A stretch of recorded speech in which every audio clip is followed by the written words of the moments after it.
জাতীয় ভোক্তা অধিকার সংগ্রাম অধিদপ্তর মহাপরিচালক মহোদয়ের নির্দেশনায় একযোগে 64 জেলায় এই বিশেষ অভিযানগুলো পরিচালনা করা হচ্ছে। এরই অংশ হিসেবে ঢাকা মহানগরীর যে বিখ্যাত শ্যামবাজার, যেখানে পেঁয়াজ এবং আলুর পাইকারি আড়ত, এখানে আমরা সূত্রাপুর থানা পুলিশের সহযোগিতা নিয়ে তদারকি করলাম। তো আপনি যেমনটি বললেন যে পেঁয়াজ এবং আলু উভয়টার ক্ষেত্রেই দাম কিছুটা হ্রাস পেয়েছে এবং আমরা আশা করছি যে উইদিন এ উইক, এক সপ্তাহের মধ্যে ভোক্তাদের নাগালের ভিতরেই চলে আসবে এই দুইটি পণ্য।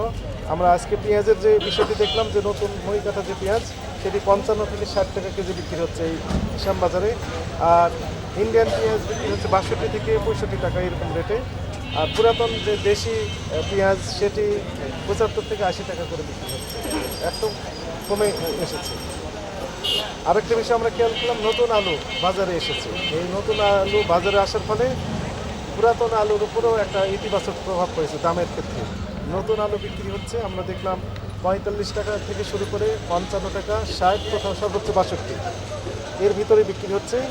আর এই কারণে মূলত পুরাতন যে আলু, সেই পুরাতন আলু ক্রেতার সংখ্যা খুবই কম, সবাই নতুন আলু দিকেই ঝুঁকেছে। আমরা বেশ কয়েকটি প্রতিষ্ঠানে গিয়েছি, তারা যদিও মূল্য তালিকায় একটু বেশি লিখে রেখেছিল, তো আমরা নির্দেশনা দিয়েছি 45 টাকা করে বিক্রি করার জন্য। মূল্য তালিকায় সেটি লেখা হয়েছে। আমরা ব্যবসায়ীদের সাথে কথা বলে যে বিষয়টা নিশ্চিত হলাম যে এই সপ্তাহের মধ্যে আশা করা যাচ্ছে যে আলুর দামটাও অনেকটা নাগালের ভিতরে আসবে। একজন তো বললেন যে 30-35-এও চলে আসতে পারে, এটি অনেকটা ইতিবাচক। তো এই ছিল আমাদের এখানকার আমাদের যে অভিযান, সেটি অব্যাহত থাকবে। Thank you.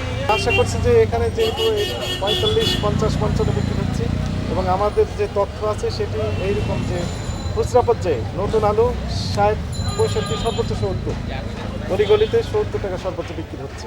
এটি পজিটিভ সাইন। আমরা আশা করছি যে উইদিন উইক এই বাজারটা আরও কমে আসবে। কারণ উত্তরবঙ্গ থেকে আলু আসা শুরু হয়েছে, মুন্সিগঞ্জের আলু সেটি আসছে, কিশোরগঞ্জের আলু এখানে আসছে। তো এটি পজিটিভ সাইন।